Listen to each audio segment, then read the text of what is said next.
Great. Good afternoon, everyone. Can everyone hear me? Yes. Okay. Excellent. All right, let's go ahead and get.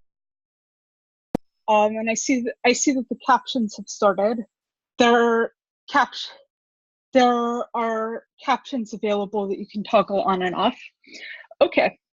So today we're going to talk about autism acceptance for Jewish educators, because April is Autism Acceptance Month. And so we always, at this time of year, try and do a webinar about autism acceptance and how we can enact it in the Jewish community. And in previous years, we did one about autism and Jewish culture, and we also did one that's more oriented towards information about autism, called What Jewish Educators Should Know About Autism. I would highly recommend checking both of those out as well. What we're going to talk about this time is more directly the autism acceptance framework, why it's important and useful, and how to think about doing some sort of autism acceptance initiative or project in the educational context you work in that will fully reflect the values you want to promote and the messages that we all want to send. Before we get started with the content itself, just want to take a note to say, I encourage, and very much welcome questions. So if you have them, please ask them. There's a chat box in the side. Don't worry about interrupting. Just if you have a question, put it in the chat box. I'll be paying attention to the chat box, and as we go along, I'll find ways to weave in answers to questions. I can also be available after, and you can reach me at rabbi@matankids.org as well. So yeah, with all of that in mind, since people always ask me about this, autism-related language gets contentious. Some people and communities like to say autism or autistic. Some people like to say with autism. I usually say autistic because the organized autistic community prefers that. I also ask that for purposes of this webinar, we table the issue of autistic versus with autism. We'll talk about it at another time. I've done a webinar on the language stuff, but for now, let's table this and focus on the other autism acceptance issues, because there's a lot to talk about besides whether we use verbs or adjectives or nouns. So here's a language issue that I would like us to look at a bit here, which is the issue of awareness versus acceptance. Now, taken strictly literally, awareness is an obviously good thing, right? Ignorance is a problem. Awareness and knowledge is a good thing. The problem is that it's not just about what words literally mean. It's also about subtext contents and how they're perceived by the people they apply to. And the consensus within the autistic self-advocacy movement is overwhelmingly that autism awareness as a framing is stigmatizing and problematic. So even though it's often very well intentioned, often all people mean by awareness is let's be aware of some true and important things, it can be really painful to hear people talk that way. And saying acceptance instead of awareness can be a very powerful way to send a message about who we value, who we welcome, and who we see as part of the conversation. So autism acceptance is a movement that has developed in a way to send a more positive message about autistic people, about our place in the community, and about the kind of world we're trying to create. So it's not anything intrinsic about these words, it's just the history and the connotations of this language. It's a good thing to keep in mind when you're planning autism-related initiatives and inclusion acceptance programs. So, which brings me to a framework that Matan has created, not autism specific, but in general for how we recommend that educators approach disability. This is our Matan Jewish Disability Acceptance and Inclusion Pledge, which we usually talk about more in February, but matters year round. And so I'm going to read it, and then I'm going to talk about some of the sections. So I acknowledge that ability, disability, and humanity coexist, and I pledge to see my students as they are. I will not look past their disabilities. I will seek to understand. I will not overlook their abilities. I will seek to support them effectively. I will not ignore the humanity of my students. I will remember that they have individual interests and a perspective of their own. They were each created, B'Tselem Elohim, in the image of God. So we wrote this because we think that all three of these elements are really critical to keep in mind. That disability is really important. If we ignore it, we're not going to get accessibility right. Ability is also really important. And if we look at someone solely in terms of what they can't do, we lose out on all of the things they can do and all of what they can be in our community. And it's also seen that sometimes when we talk about disability and ability, it can end up being a conversation that focuses on needs and accommodations and technical stuff that can overlook the fact that we're talking about people and that we have perspectives and all of that. So being able to acknowledge ability, disability, and humanity simultaneously without downplaying any of them. We say al shlosha devarim ha'olam omed, like on three things the world stands. I think we can say here, there are three things that inclusion stands on: ability, disability, and humanity. So thinking about disability, and in autism specifically, we've got to understand what disability means and also what it doesn't. So talking about autism is a disability. What does that mean? It means our brains and bodies work differently. We have different limitations than most people have. We're part of a group that is often discriminated against, and we're just as human as everyone else is, and we can do real things and have good lives as we are without becoming fundamentally different. So disability means something, and it doesn't mean everything that it is sometimes assumed to mean. So another thing to keep in mind is what autism spectrum means and what it doesn't. People sometimes think of spectrum in terms of it's a line. Like, are you, like one of those surveys we get all the time, like on a scale of 1 to 10, or on a scale of 1 to 5, how autistic are you? Like 0, 3, or 5. Doesn't really work that way. It's more qualitative than quantitative. It's more like, I have here on the slide sort of a jar with a bunch of different colored dots in it. It's more like that. It's more like there are different types of impairments and attributes that can be associated with autism that people can have in a lot of different combinations.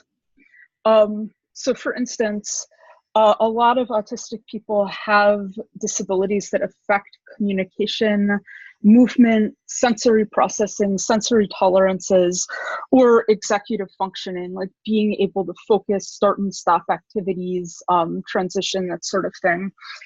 And all of these affect each other, but they're all also relatively independent of one another.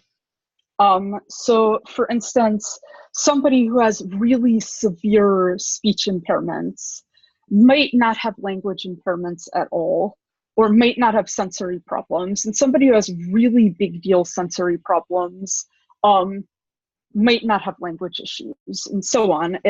You can't assume from one type of impairment all of them, which is why it's not quantitative, it's qualitative, and you've got to look specifically.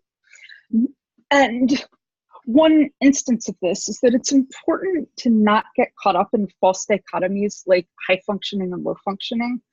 High functioning and low functioning are not clinical terms, and they're not things that tell you a lot about someone. They tell you much more about the person saying it than it does about the person they're saying it about. High functioning means they're emphasizing that person's abilities. Low functioning means they're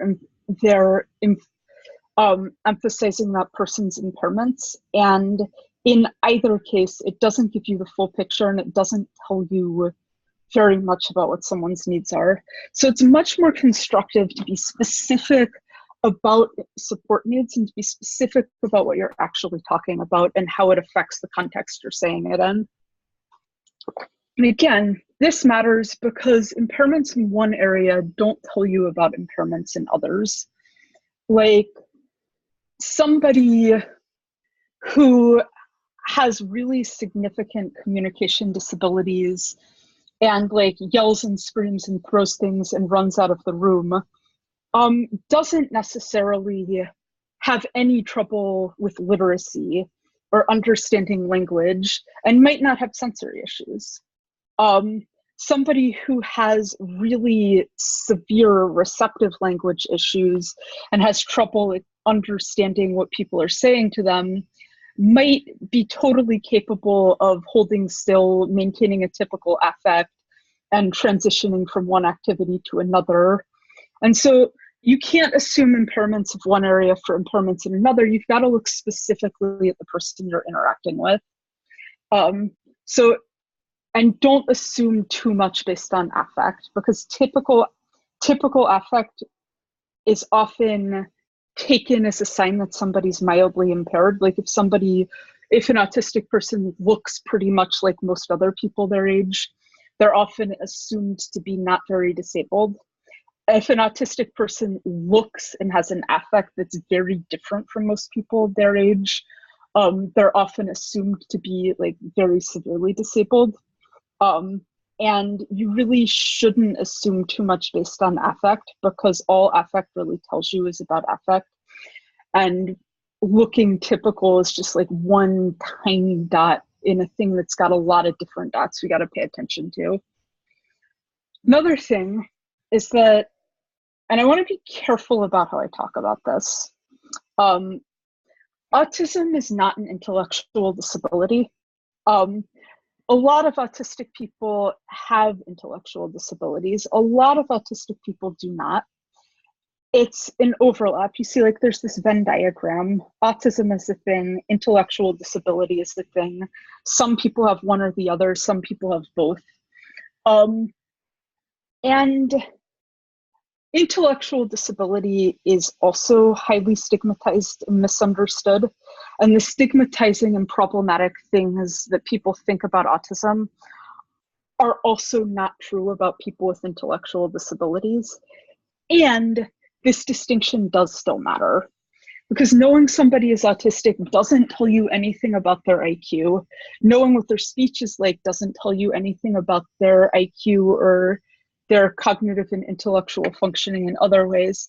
Autistic people have the same range in this area as everyone else does, and everyone's human.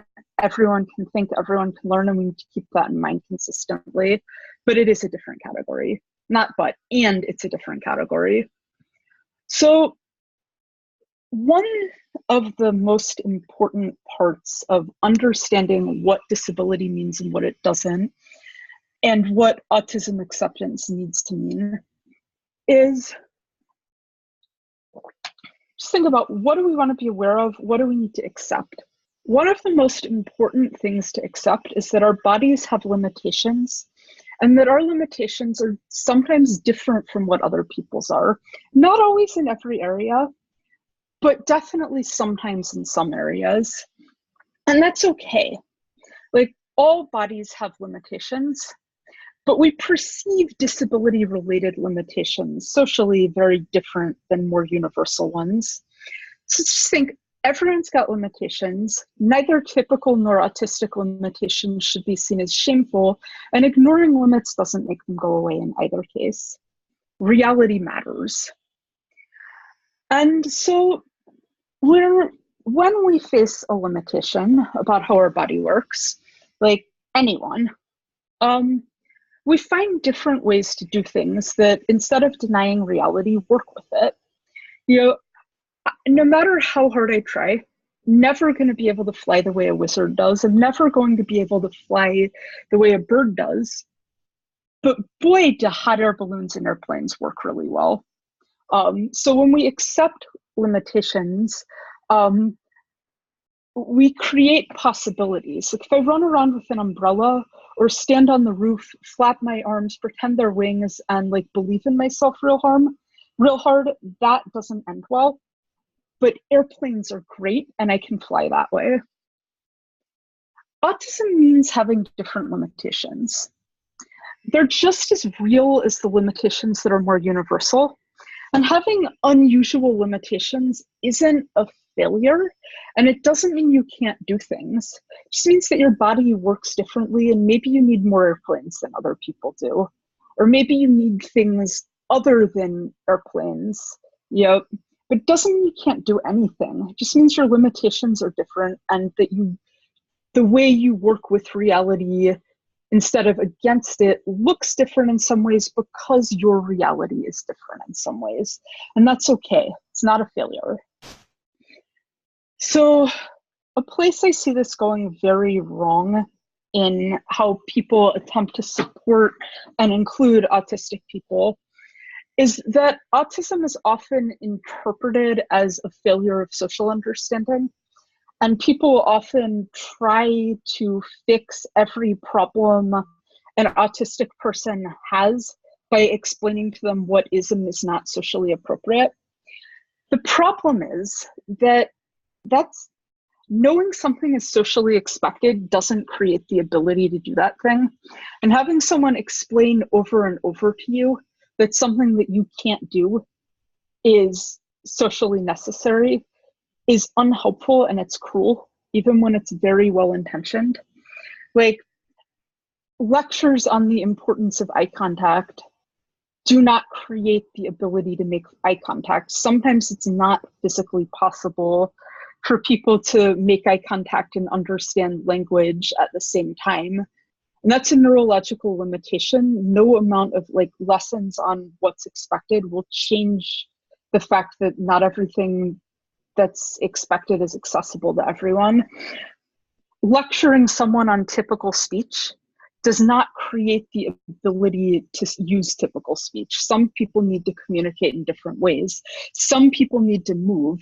And knowing that holding still is socially expected does not create the ability to hold still, or the ability to hold still without really losing the ability to think, process information, and know where your body is.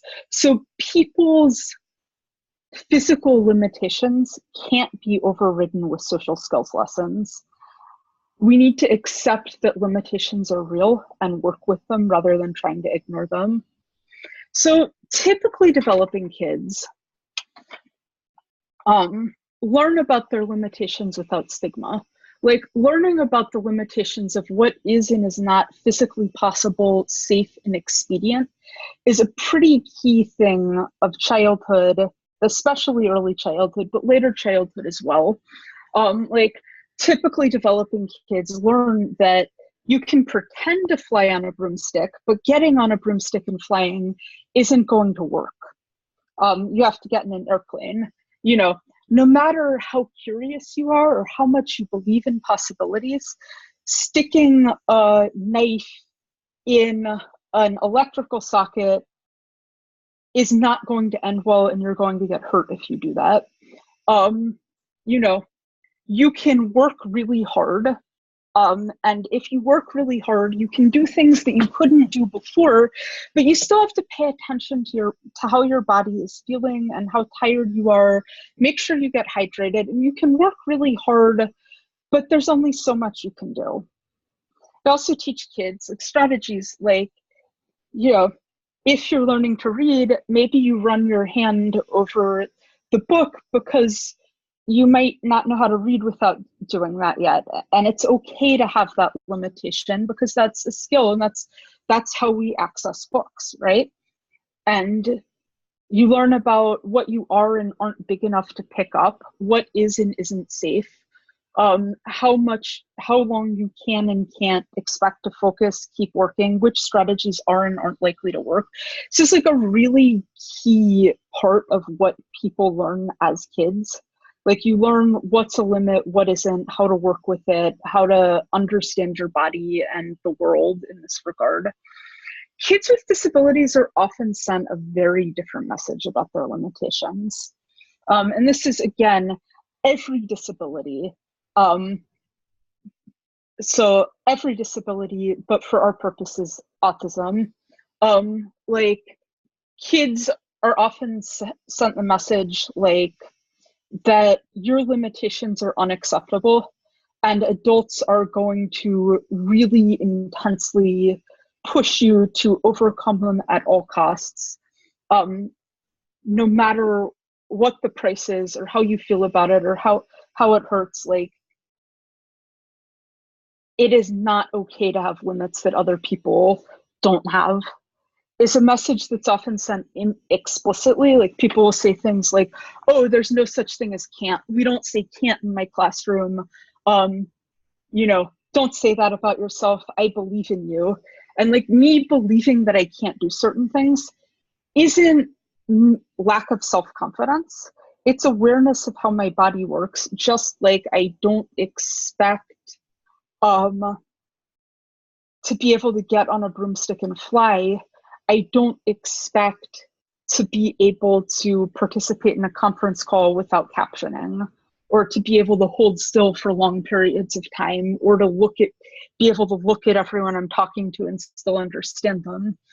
But learning that your limitations are not acceptable really sets people up for failure. Because when there's no room for acceptance, everything becomes therapy, and you miss out on learning some of the really amazing things about how to work with your body and what you can do. Like everything can't be about trying to mitigate and all of your limitations and overcome stuff. Sometimes you've just got to do things and be who you are with the body you have, with the limitations you have. What do you do with that? Because you can do a lot. So when your whole life is about overcoming your limitations, you miss out on a lot. Like if you are off trying to overcome all your limitations, that's time you're not spending, say, studying Torah together, or playing with your friends, or doing things you really love, or getting really good at things that work with your body rather than against it. One way I put this is, when people ask me how I overcame disability, my answer is that I didn't, because I had better things to do, like becoming a rabbi.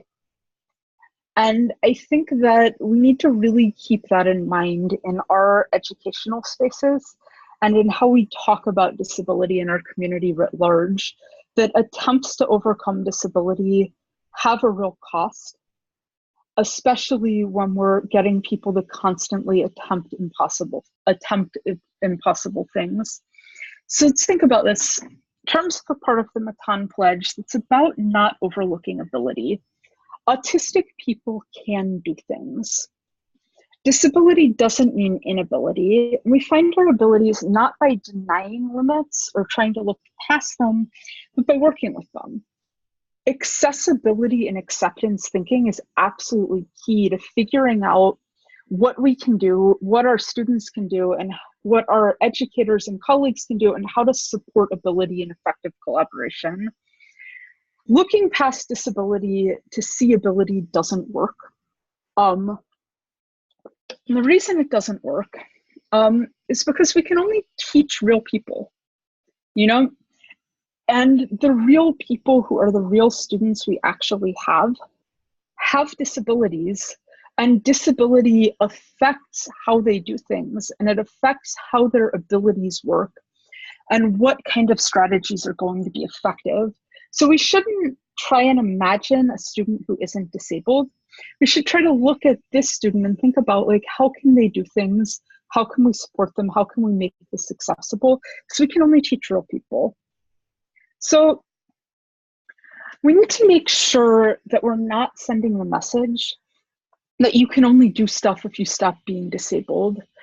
And that's, if we try and look past disability to see ability, what we end up doing is sending the message that ability and disability are incompatible.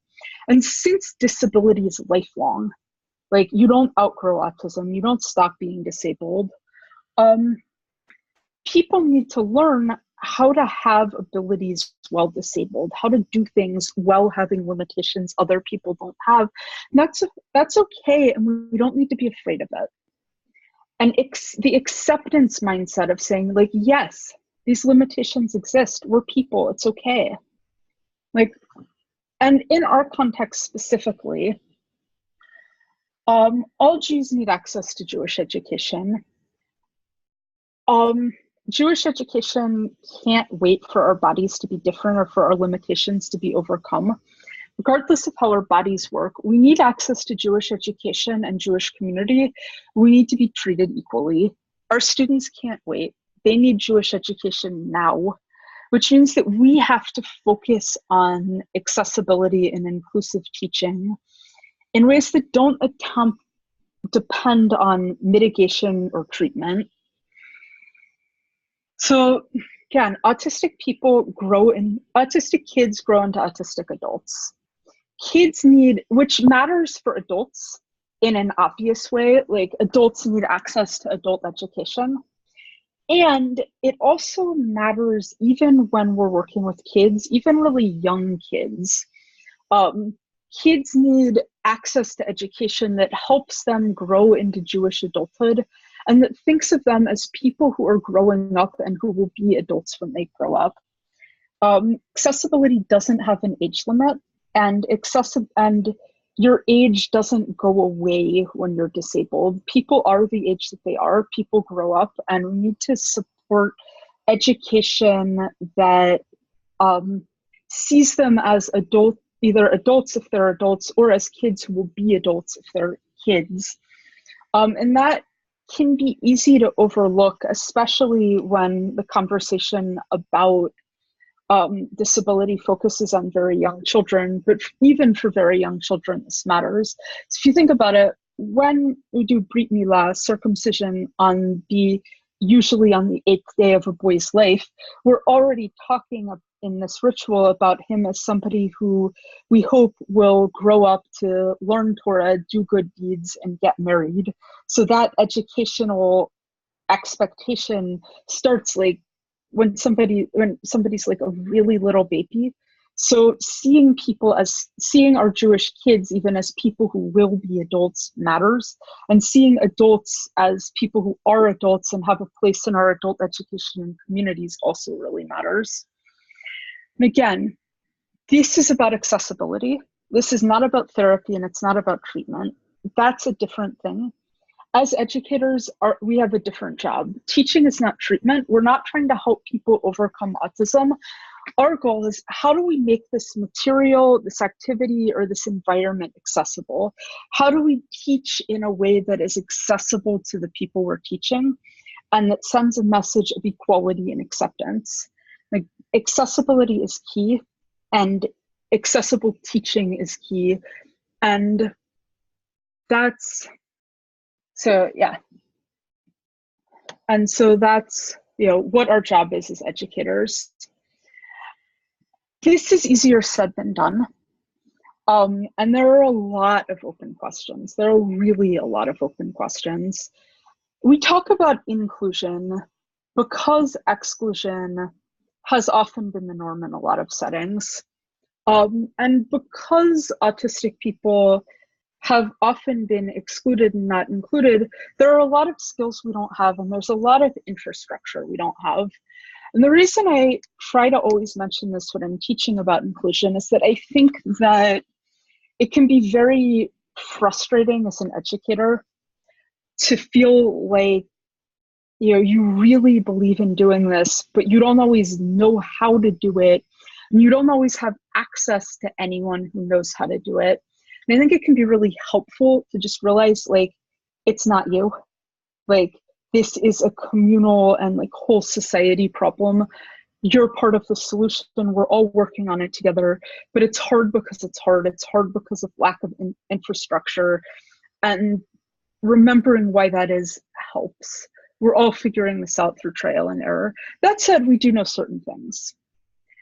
And everything you learn about autism and accessibility gives you new tools that can be very impactful. And there's some areas worth thinking about. First of all, sensory issues and sensory strategies, which are related but also different. Like sensory issues are like disabilities affecting sensory processing or sensory tolerances, like how loud noises can be. Sensory strategies are, strategies that make use of senses to get other stuff to work, which can be mitigation for sensory problems, or it can be a different thing. Learning about executive functioning and executive functioning support can be very helpful. Learning about language and communication can be very helpful. And also thinking about the emotional realities and the emotional and spiritual context that autistic people and other people with disabilities live in right now can really help, because empathy matters in teaching. And again, with the trial and error, aim for accuracy, make sure what you're saying is true, and also remember that a lot of what we're doing right now is guesswork. A lot of it is tentative. We're in a very trial and error phase of figuring out how to make education work better. And so work towards accuracy, and also be prepared to correct your guesses and to take in new information, because we're at a stage where all of us are going to make a lot of mistakes and absorb a lot of new information that changes how we think we need to do things. So again, it's not you, that's just how things are right now. So part of focusing on accessibility is learning effective support strategies. So again, it's not all or nothing. Every strategy you learn can make you a more effective educator. It can be piecemeal.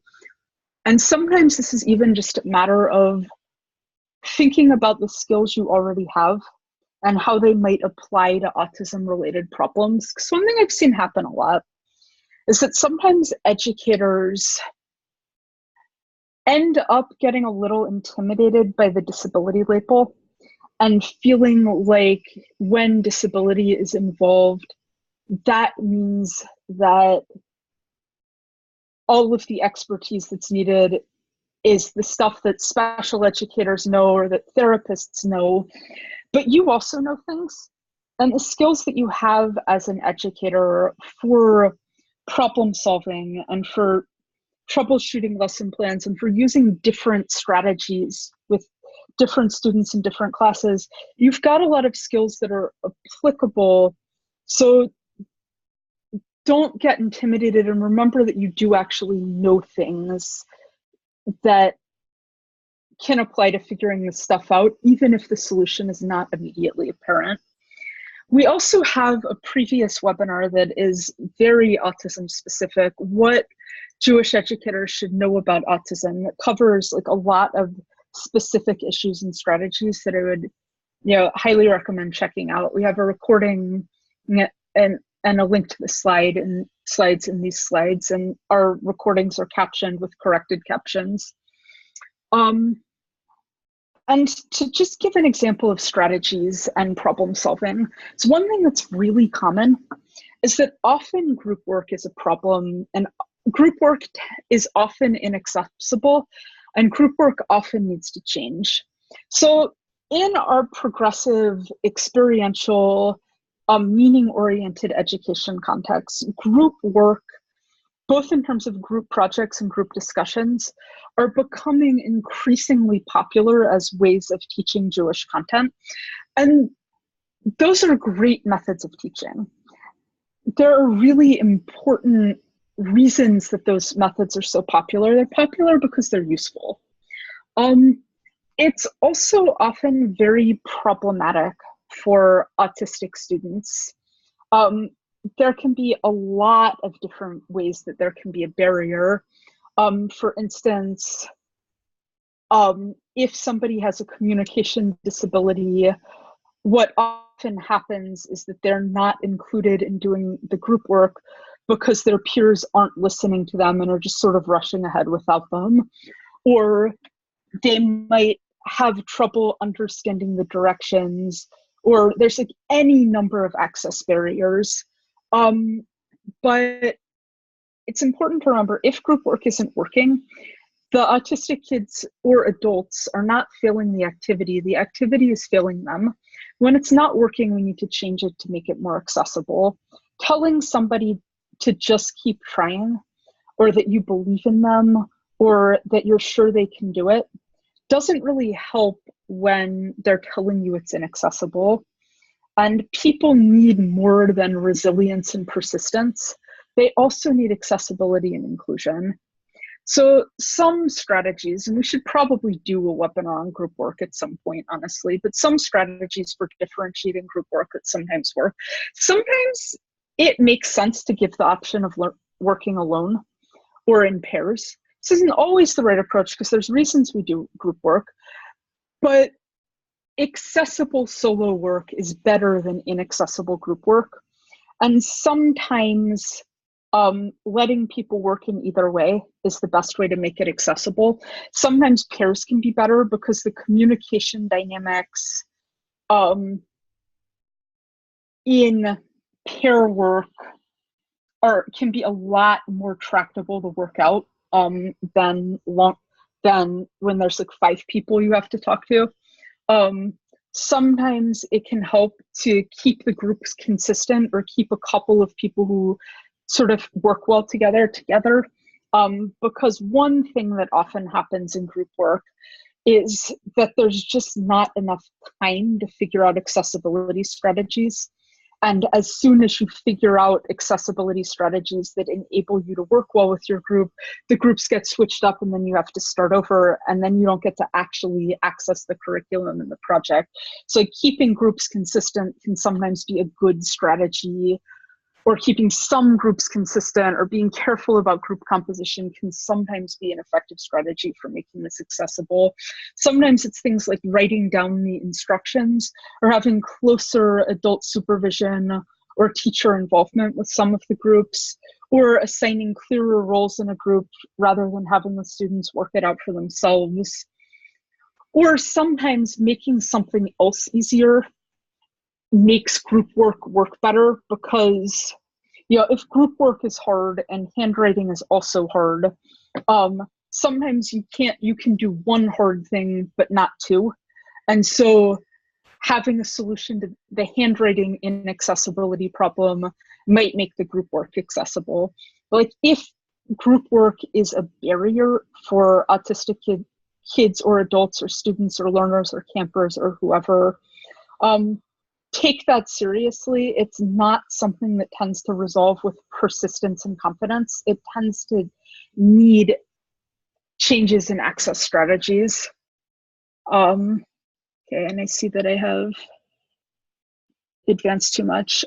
Another thing is that it's really important and worthwhile for educators to learn multiple communication strategies, because communication is a two-way street, and we need to be skilled at communicating with the full range of people we're teaching, and which means that we need to know how to be understandable to a broad range of people, and we also need to know how to understand and listen to a broad range of people. And again, there's a lot of open questions, but there's also a lot that we do know. One of our prior webinars, including learners with communication disabilities in the Jewish conversation, goes into a lot of concrete things about how to make communication work and how to approach communication in a way that includes everyone. So just one quick example of that. So there's a method that can be very powerful in supporting communication for people whose speech is limited. You make your best guess about what someone's asking. for instance, like say you're at a Seder and somebody's saying something that's kind of unclear.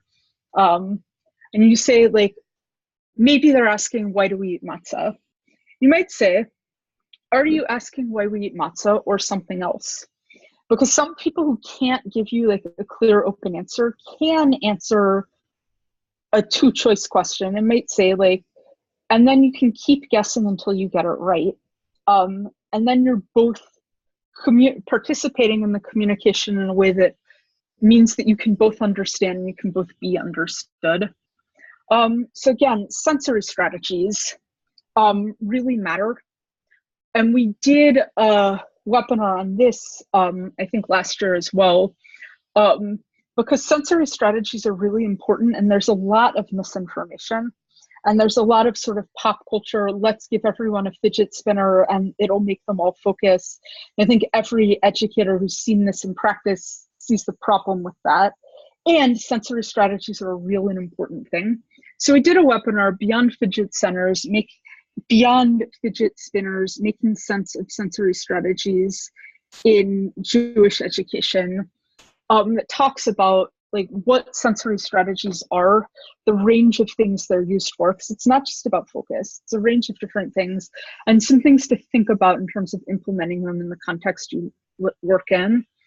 So just like some examples, because it's not just about focus, which I think is something that gets overlooked a lot.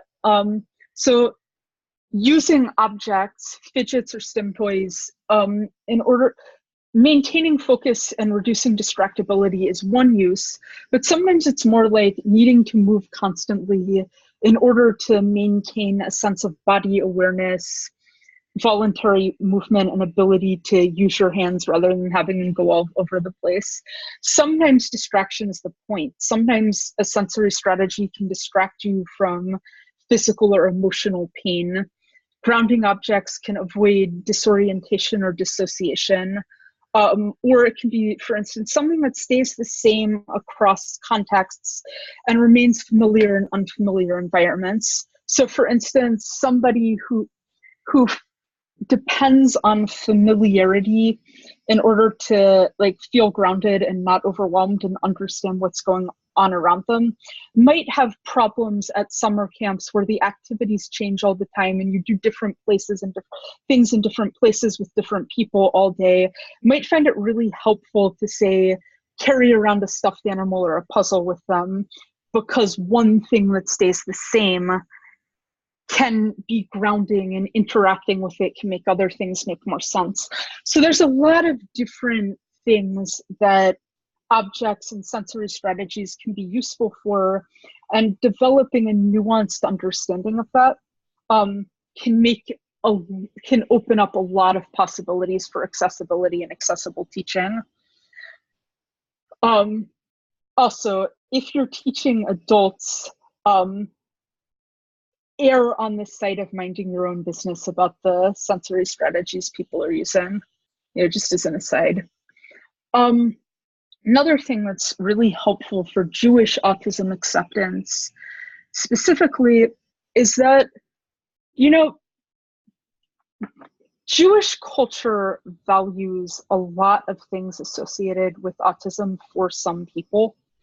Like when I went to yeshiva to learn Torah in Jerusalem, the way people told me to behave was that you should sit in the same seat every day, sitting across from the same person, discussing the same thing over and over again, 4 hours on end, while you rock back and forth and talk in a sing-song voice and just sort of obsess over the Talmud in this particular way, and generally not making eye contact. And I just thought, what if we knew how to value this for people whose focus special interest is something other than Talmud? Because we know how to value repetitive study where you go over something over and over. When it's Talmud, we call it chavara. When it's Talmud, we call it chazara. When it's Pokemon, we call it perseveration. But it's the same cognitive strategy, and we could value it for everyone. There's kind of a lot of things like that. I did a webinar a couple years ago now, using Jewish culture to understand autism and inclusion, that really gets into some of this. And that one doesn't have slides, it has props. It's more fun than my webinars usually are, so encourage that. Another thing is that I think that it's important to take a trauma-informed approach. Our culture hurts autistic people, and also people with any disabilities, really pretty badly, often in ways that are really well-intentioned by people who want to help, but that still really hurt. And so part of how you teach in an accessible way is remembering that you're working with people who have been hurt and who are still being hurt, and who are going to have feelings about that might affect how they feel about teachers, their willingness to trust teachers, how they feel about interacting with you, and like how they're affected by various things, especially during April. April hurts, and we can teach acceptance and teach people much more effectively if we keep that in mind. Sometimes resources that are not autism specific can be more helpful. It's sort of a general case of best teaching inclusively works best if you do it if you get as many tools as you can.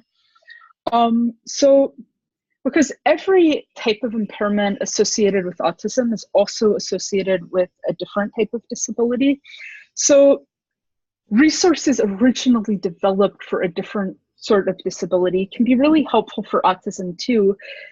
And think about support needs and strategies more than autism in some contexts, which is also really good for people working in Jewish education, because often nobody shares any information with us anyway about diagnosis specifically.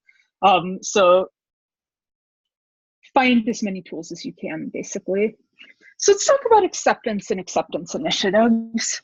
So the core principle of acceptance is that autistic people are fully human and we're okay as we are. We're not broken. We can love, we can be loved. We have feelings and thoughts. We're real people, we do real things. We don't need to be cured in order to have good lives. We already have lives worth living.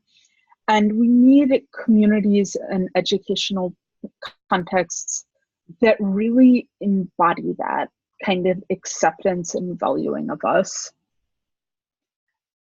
So in your autism acceptance work, it's really important to practice empathy. Like, we're human beings, we're in the room.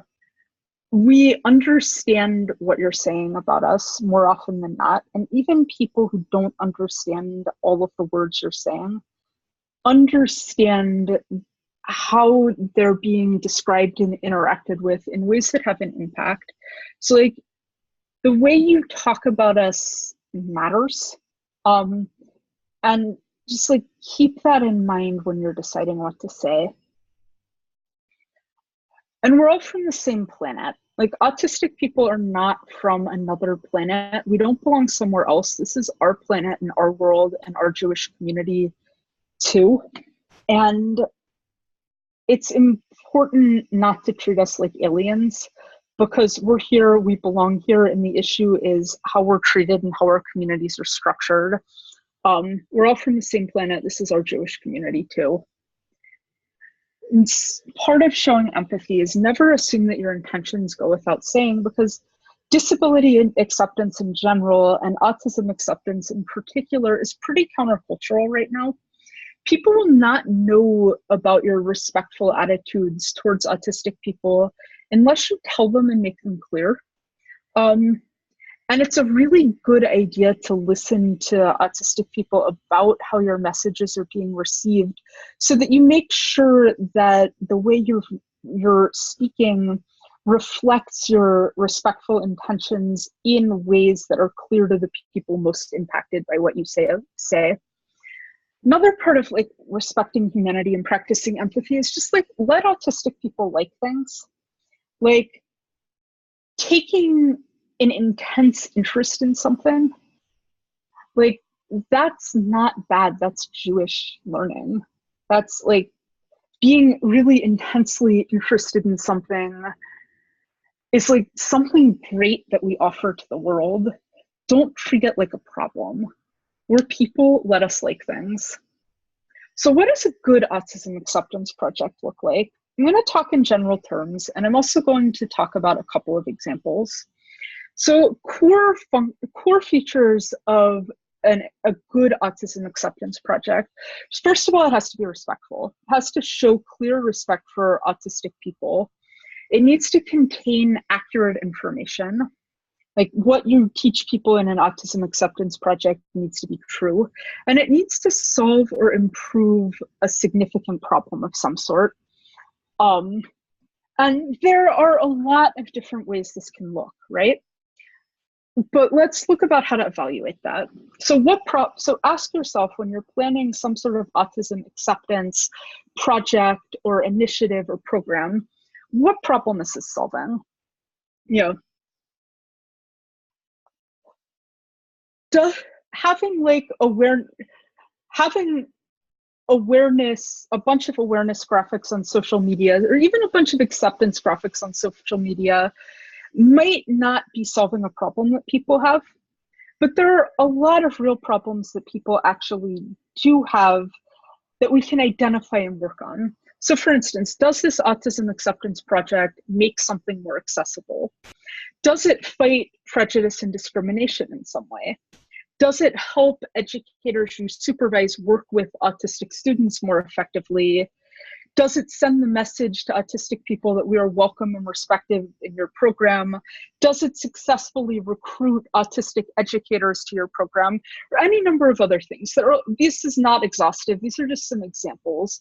There are a lot of different problems you could work on, but making sure that your autism acceptance initiative is working on a problem and you know what the problem is can really help with making sure that it has a significant impact that reflects your values. Another question to ask is, okay, what problem is this solving? How will it work? Why do I expect this to help? So why is this the right problem for your campaign? You know, like, for instance, if you're doing something that's aimed at getting people to understand communication better, that might be the right problem because you've noticed in your school that there's a lot of communication breakdowns, and that if people know more about communication, it can shift how instruction happens. Or people might not feel welcome, so you might want to create some images that show them as welcome, or whatever else. But like, why is this the right problem? What are you going to do about it specifically? Why do you expect that to be effective? I think maybe most importantly, how do you know and who have you asked? And I think that just asking these questions can really cause acceptance campaigns to be much more constructive than they usually are. Another important question to ask is, how is this making autistic people feel? Oh, oh dear. Are we losing audio?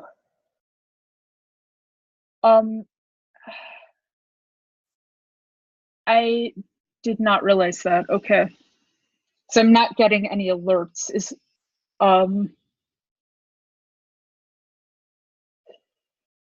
Okay. So how is this making autistic people feel?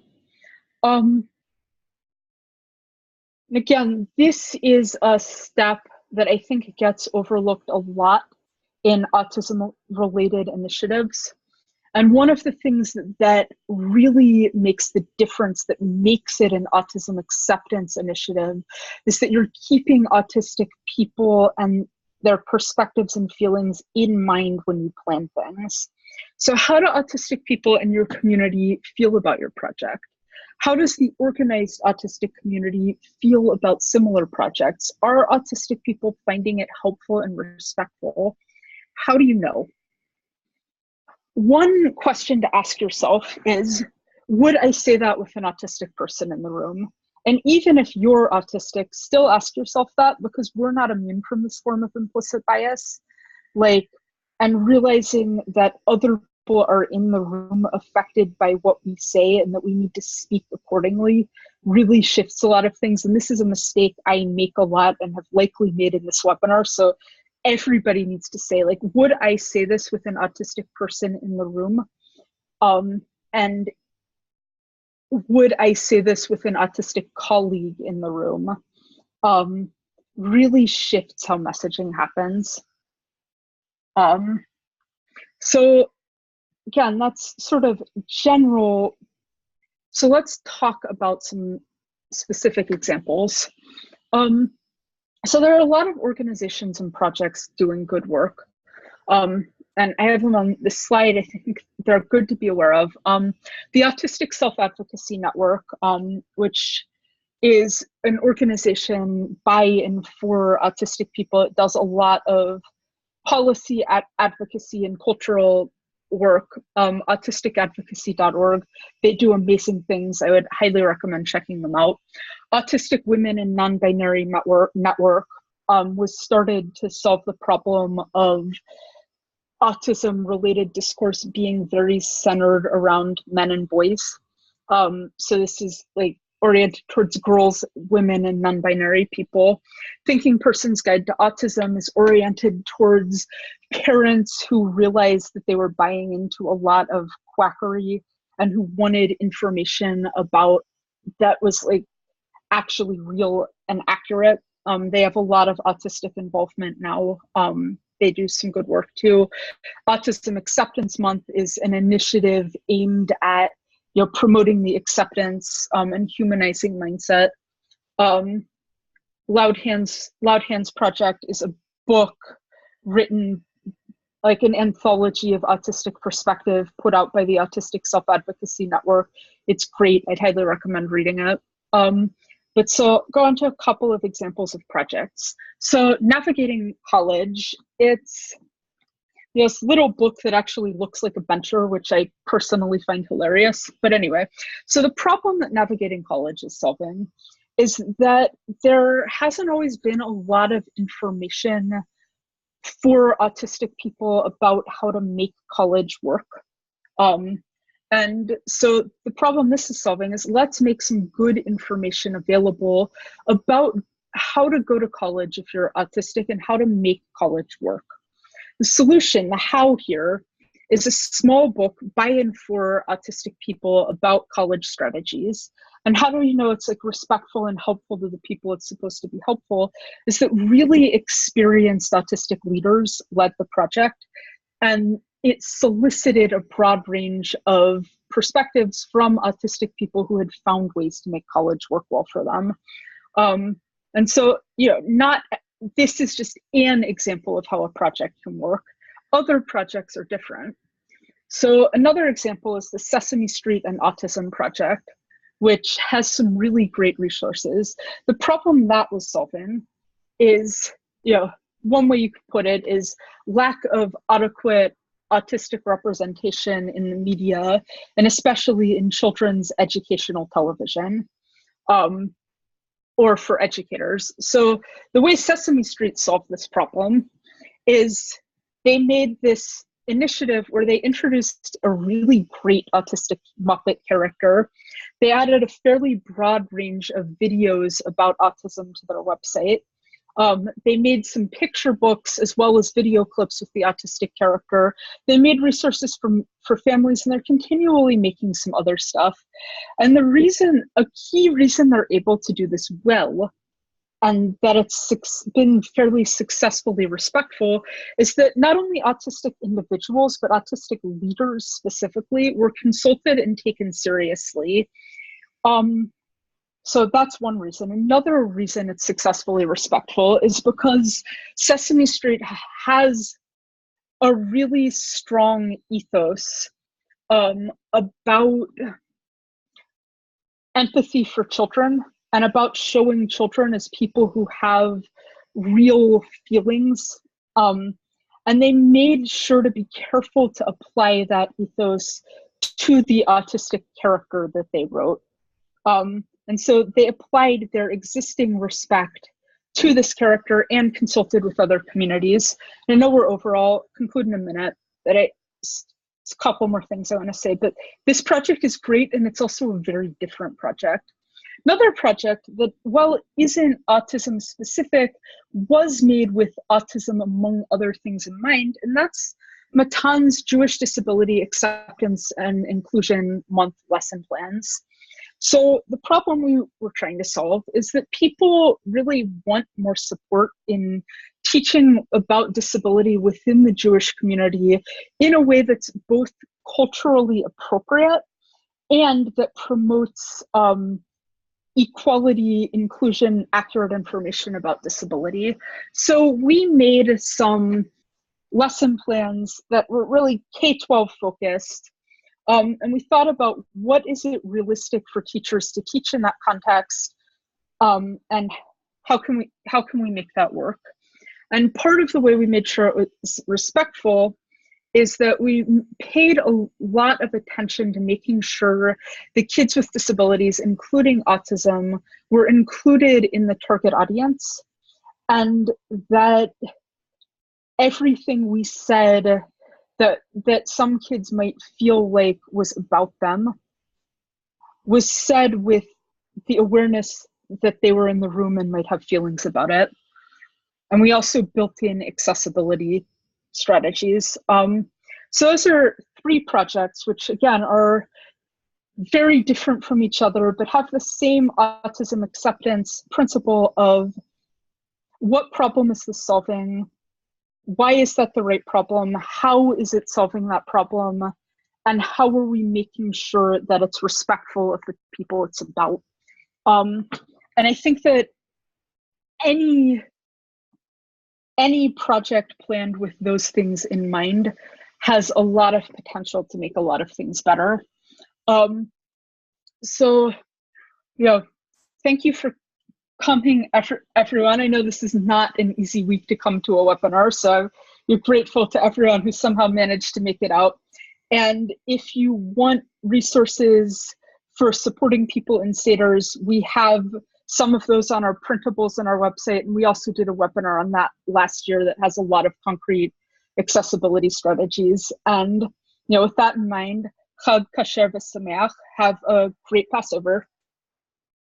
And if anyone has questions, I can stay on for a few minutes, but I don't want to keep people since we're over.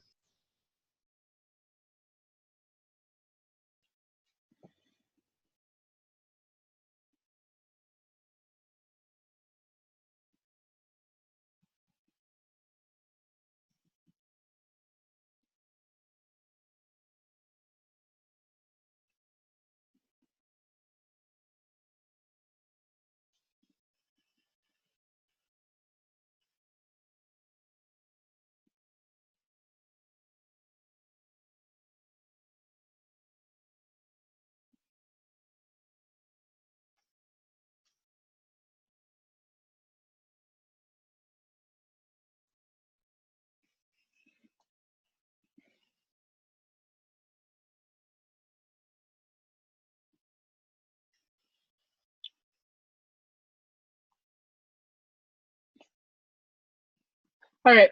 Again, as always, feel free to reach out. You can reach me at rabbi@matankids.org, or you can reach us at Matan Inc. on Twitter. And have an excellent Passover.